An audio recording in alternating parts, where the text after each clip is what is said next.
Le premier vol direct de SATA International au départ de Roissy-Charles de Gaulle s'est posé vendredi 19 avril 2013 à Ponta Delgada dans l'île de San Miguel aux Açores. Opéré tous les vendredis du 19 avril au 4 octobre 2013, il sera proposé à partir de 307 € TTC aller-retour. Le vol effectué en A320 de 161 sièges présente un service complet avec repas chauds et boissons non alcoolisées. Nous avons rencontré à Ponta Delgada António Gomes de Menezes, PDG de la compagnie SATA International. António, bom dia, muito prazer. Antonio, bonjour. Est-ce que vous pouvez nous présenter brièvement la compagnie SATA International? SATA est une compagnie açoréenne fondée en 1941. Il s'agit de la plus ancienne compagnie portugaise. Elle opère sur les deux rives de l'océan Atlantique, Açores, Portugal continental, Europe et les États-Unis. Ce sont en tout cas nos principaux marchés.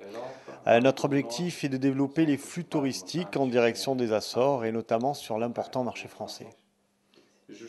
Alors justement, que représente le marché français pour le développement de la compagnie? Le marché français est pour nous un vrai challenge stratégique.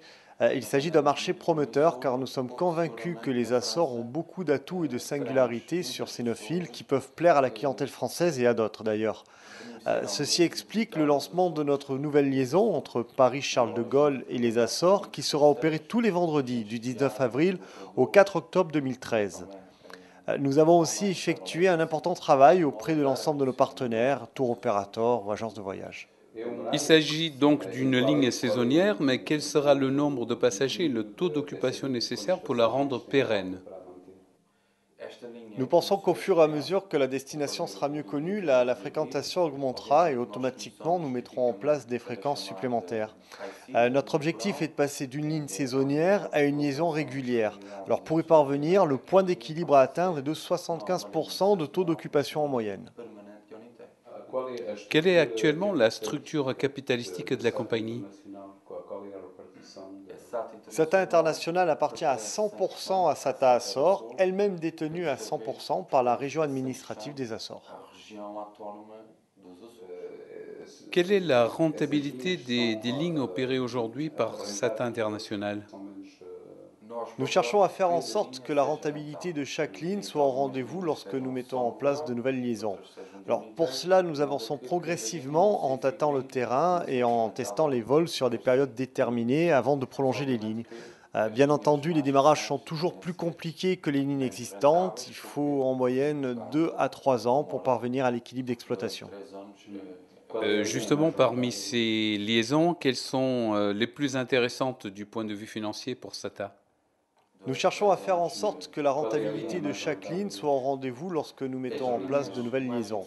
Alors pour cela, nous avançons progressivement en tâtant le terrain et en testant les vols sur des périodes déterminées avant de prolonger les lignes. SATA International n'est-elle pas isolée aujourd'hui parmi les grandes alliances qui maîtrisent le marché du transport aérien? SATA International est un petit transporteur aérien indépendant et à ce titre, il n'intéresse pas les grandes alliances qui recherchent des compagnies disposant de hubs.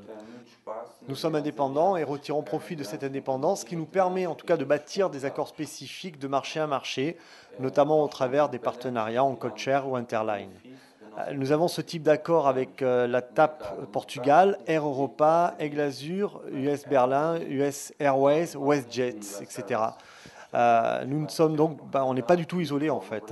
Grâce à ces accords, nous sommes dans une alliance spécifique qui est conclue uniquement en fonction des avantages concrets que la compagnie partenaire pourra nous apporter.